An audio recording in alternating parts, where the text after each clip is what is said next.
नमस्कार दोस्तों, स्वागत है आपका एक बार फिर आपके यूट्यूब चैनल केमिकल कीड़ा पर। आज हम लेकर आए हैं पेट्रोलियम रिफाइनरी इंजीनियरिंग का सबसे इम्पोर्टेंट चैप्टर जो कि एग्जाम में काफ़ी ज़्यादा पूछा जाता है। जिस प्रकार कोई भी रिफाइनरी का एग्जाम होगा तो उसमें इसके क्वेश्चन कंपलसरी आते ही आते हैं जिनका हमको पढ़ना बहुत ज़रूरी होता है। तो आइए हम शुरू करते हैं पेट्रोलियम रिफाइनरी। तो सबसे पहले हम देखेंगे कि पेट्रोलियम रिफाइनरी में पेट्रोलियम क्या होता है। पेट्रोलियम जो कि पेट्रा प्लस ओलियम से मिलकर बना होता है, जिसका मतलब होता है पेट्रा प्लस ओलियम। पेट्रा का मतलब होता है रॉक और ओलियम का मतलब होता है ऑयल, मतलब रॉक ऑयल, जिसको हम जीवाश्म ईंधन के रूप में भी जानते हैं। तो जो भी हमारा ये क्रूड ऑयल है उसके मेन कंटेंट्स क्या क्या हैं। इसमें सबसे ज़्यादा कंटेंट कार्बन का होता है जो कि लगभग 80 to 85% होता है। इसके बाद जो दूसरा होता है वो हाइड्रोजन होता है, ये लगभग 15% होता है। इसके अलावा इसमें अर्थ कंपाउंड, सॉल्ट और ड्राई सैंड वगैरह भी होता है। इसके अलावा हम देखते हैं कि इसमें क्रूड ऑयल के अंदर क्या क्या होता है। तो क्रूड ऑयल जो कि दो प्रकार से हम इसको डिवाइड करते हैं, एक होता है हैवी क्रूड ऑयल, दूसरा होता है लाइट क्रूड ऑयल। तो हैवी क्रूड ऑयल हम किसको बोलते हैं, जिसका डिग्री एपीआई लगभग 20 से 20 एपीआई के बीच में होता है। 20-22 एपीआई से ऊपर जो रहेगा उसको हम क्या बोलेंगे, उसको हम बोलते हैं हैवी क्रूड ऑयल। अब हैवी क्रूड ऑयल एपीआई का मतलब क्या होता है, एपीआई ये जो होता है अमेरिकन पेट्रोलियम इंस्टीट्यूट है एक, वहाँ पे इसके द्वारा क्या करता है, इसको डिसाइड किया जाता है। तो हैवी क्रूड ऑयल अगर 20 to 22 डिग्री एपीआई से ऊपर है तो उसको हम हैवी क्रूड ऑयल बोलते हैं। ये हैवी क्रूड ऑयल हमको मैक्सिको से जो क्रूड ऑयल मिलता है उसको उससे मिलता है, और वेनेजुएला से क्रूड ऑयल आता है उससे हमको क्या मिलता है, हैवी क्रूड ऑयल मिलता है। दूसरा होता है लाइट क्रूड ऑयल। तो लाइट क्रूड ऑयल किसको बोलते हैं, जो कि 20 to 22 डिग्री एपीआई से जो नीचे होगा उसको हम क्या बोलते हैं, लाइट क्रूड ऑयल बोलते हैं। लाइट क्रूड ऑयल जैसे हमको नाइजीरिया वगैरह से मिलता है, अफ्रीकन कॉन्टिनेंट से, तो वो लाइट क्रूड ऑयल होता है। क्रूड ऑयल हम और भी कई तरीके से हम इसको क्लासिफाई कर सकते हैं, जिसमें क्या आता है सल्फर के बेसिस पे। अगर सल्फर जो हमारा है वो 0.58% से उसमें सल्फर कंटेंट्स किसी क्रूड ऑयल में कम है तो उसको हम बोलते हैं, अगर ज़्यादा है तो उसको बोलेंगे हाई सल्फर क्रूड ऑयल। अगर पीपीएम में बात करें तो अगर 5000 पीपीएम से अगर सल्फर का कंटेंट्स अगर ज़्यादा है तो उसको बोलते हैं हाई सल्फर क्रूड ऑयल। लेकिन जो कि हमें सऊदी अरब, कुवैत, इराक और ईरान से मिलता है। दूसरी बात करें हम लो सल्फर क्रूड ऑयल की तो इसको हमको जिसमें सल्फर का कंटेंट 0.58% से कम होता है उसको हम बोलते हैं लाइट सल्फर क्रूड ऑयल, जो कि हमारा बोरे लाइट गिरासोल वगैरह होता है, जो कि अफ्रीकन कॉन्टिनेंट से मैक्सिमम मिलता है। अब हम देखते हैं जो हाइड्रोकार्बन होते हैं वो कितने टाइप्स के होते हैं। तो जो हाइड्रोकार्बन होते हैं वो कई टाइप के होते हैं। कि सबसे पहले हम देखेंगे पैराफिन्स। जो कि पैराफिन जो होते हैं वो सेचुरेटेड कंपाउंड होते हैं, इसमें स्ट्रेट चेन होता है और ये सिंगल बॉन्ड होते हैं। दूसरा जो होता है हमारा ओलिफिन्स होता है, जो कि अनसेचुरेटेड कंपाउंड होता है, जिसमें कि स्ट्रेट चेन होता है लेकिन इसमें क्या होता है, डबल बॉन्ड होते हैं। अब ओलिफिन्स के बारे में सबसे इम्पोर्टेंट चीज है कि ये कभी भी क्रूड ऑयल में मौजूद नहीं होता है। ये हमेशा क्रूड ऑयल की प्रोसेसिंग के दौरान बनता है, जो कि अनडिजायरेबल प्रोडक्ट है। ओलिफिन्स जो भी हमारा बनता है तो हमारा कोशिश ये रहता है कि ओलिफिन्स से हो या आइसो ओलिफिन्स हो उसको हम पैराफिन्स में कन्वर्ट करें या फिर नेपथीन्स में कन्वर्ट करें। दूसरा होता है हमारा नेपथीन्स, जो कि एक साइक्लिक कंपाउंड है। और चौथा हमारा जो है एरोमेटिक कंपाउंड है। एरोमेटिक कंपाउंड जो होता है वो अनसेचुरेटेड रिंग कंपाउंड होता है, और नेपथीन जो होता है हमारा सेचुरेटेड साइक्लिक कंपाउंड होता है।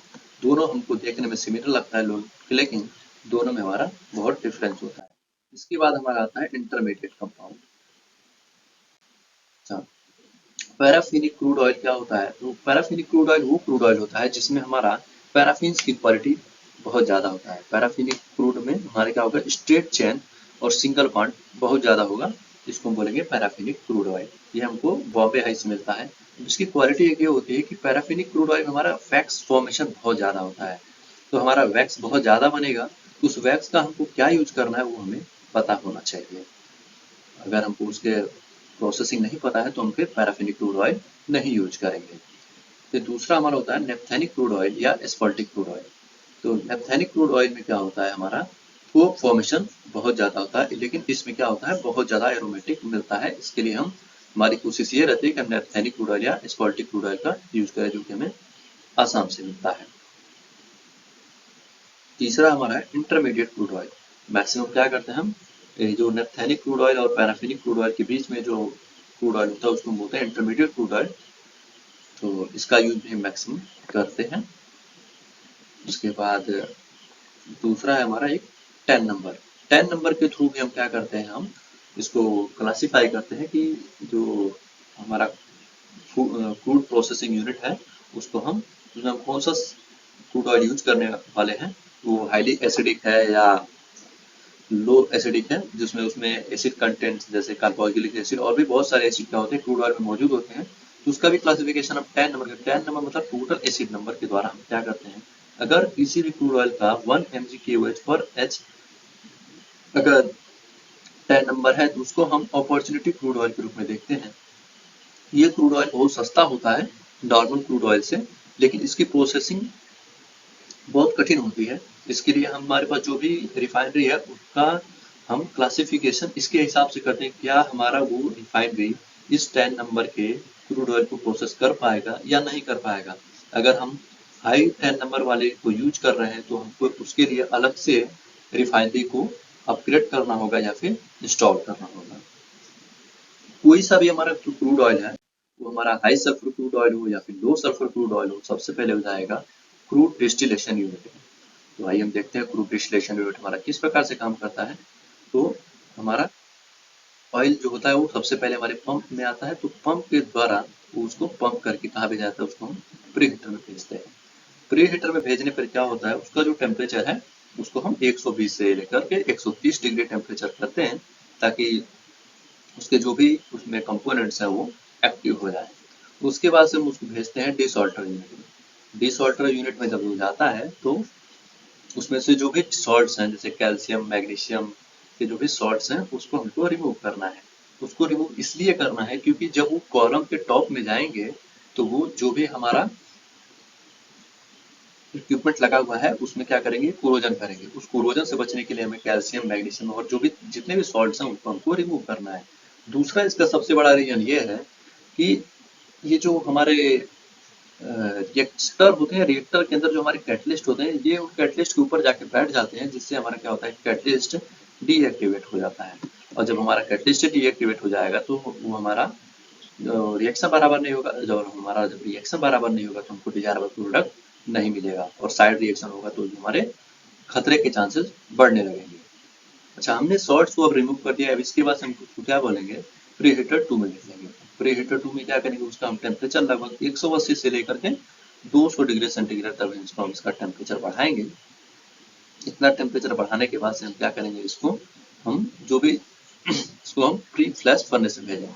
अब प्री फ्लैश फर्नेस में भेजने से क्या होगा, जो भी हमारे इसके लाइटर प्रोडक्ट हैं, मतलब जैसे गैस ऑयल हो गया, एलपीजी हो गया, सीएनजी हो गया, तो इसमें से जो निकल रहे हैं उसको क्या करेंगे, निकाल लेंगे, अलग कर देंगे।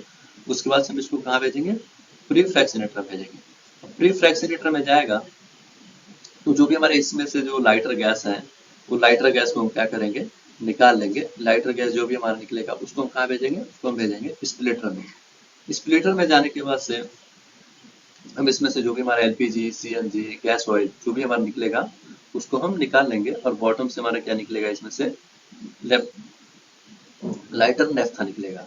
अब इस लाइटर नेफ्था को क्या करेंगे, हम आगे फर्दर प्रोसेसिंग के लिए भेज देंगे। लाइटर नेफ्था में हमारा C5 से लेके 140 डिग्री सेंटीग्रेड इसका टेम्परेचर रहने वाला है, जो कि हमें पता है। और इसके बाद से जो मिडल से एक लाइन दिख रही है ये वाली, इसको हम क्या कहते हैं, जो भी हमारा लाइटर गैस है उसको हम कहाँ भेजेंगे, उसको हम एटमॉस्फेरिक कॉलम में भेजेंगे। एटमॉस्फेरिक कॉलम में जाने के बाद से इसका हम प्रोसेस करेंगे। इसमें से भी जो हमारे लाइटर गैस निकलेंगे उस जैसे गैस ऑयल, ऊपर से केरोसिन जो हमें दिख रहा है, इनका हम फिर से आगे प्रोसेस करेंगे और इसको हम आगे यूज करेंगे। टॉप से हमारा जो भी गैस निकलेगा उसको हम स्टेबलाइजर में भेजेंगे। स्टेबलाइजर में भेजने के बाद से हमको दो टाइप का गैस मिलेगा, एक मिलेगा लाइट नेफ्था, दूसरा मिलेगा हैवी नेफ्था। लाइट नेफ्था को हम आगे प्रोसेस करेंगे, हैवी नेफ्था को भी हम आगे प्रोसेस करेंगे।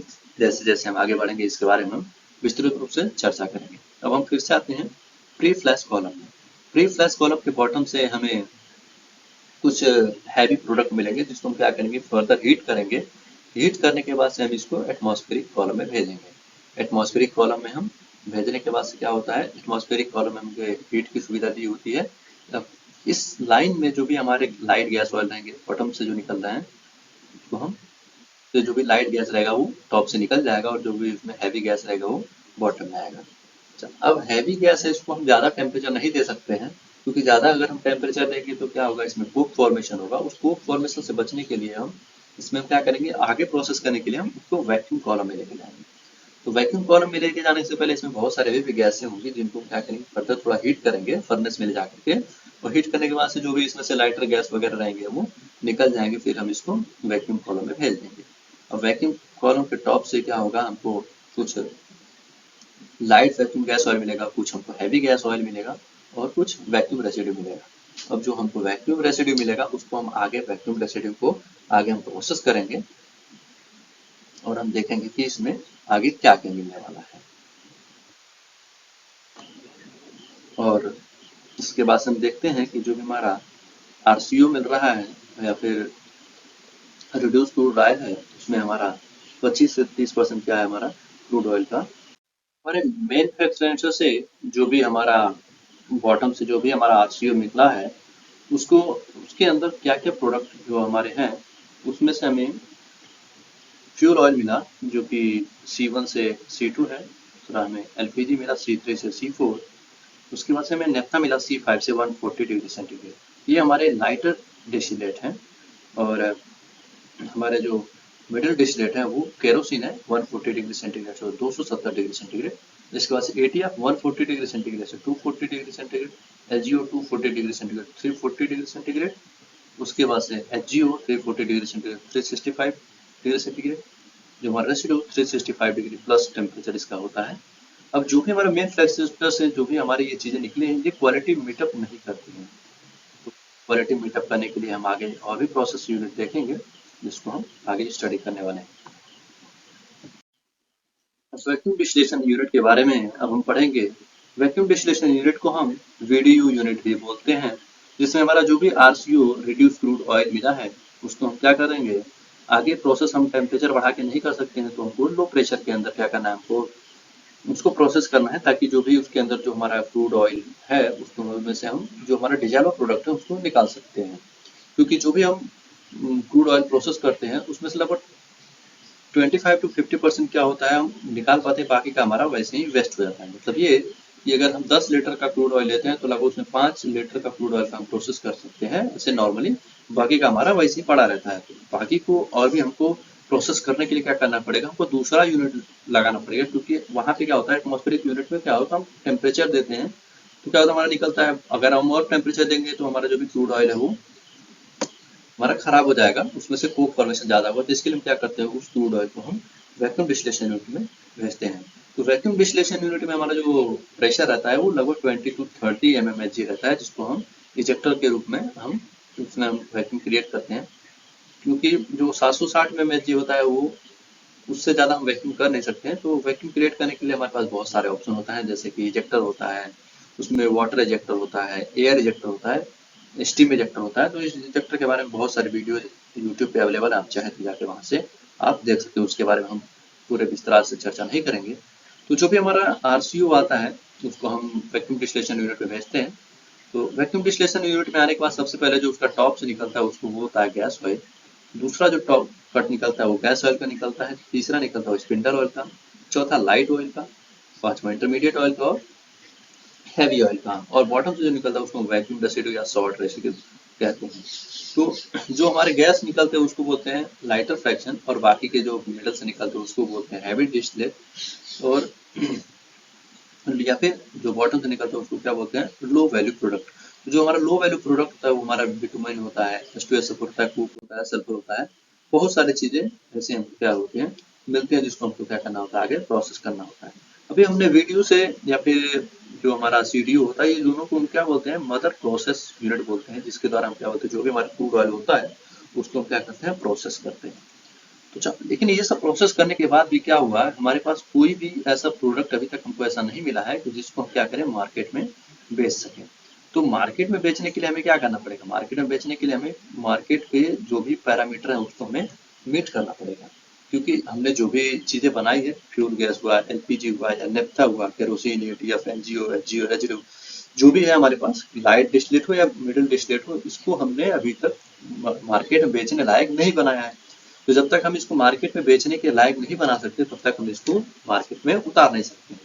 तो मार्केट में बेचने के लिए क्या होता है, इसमें हम बहुत सारे और भी प्रोसेसिंग करते हैं, जिसको हम आने वाले वीडियोज में हम विस्तृत रूप से डिस्कस करेंगे, और क्वालिटी कैसे कैसे उसका मीटअप करेंगे उसको हम आगे देखेंगे। तो पूरा वीडियो देखने के लिए धन्यवाद। अगर आपको वीडियो अच्छी लगी हो, प्लीज़ आप वीडियो को लाइक करें, कमेंट करें, शेयर करें, सब्सक्राइब करें, और अगर इस वीडियो में कहीं पे कोई भी त्रुटि हो गई हो तो प्लीज़ उसको कमेंट बॉक्स में ज़रूर मेंशन करें। Thank you.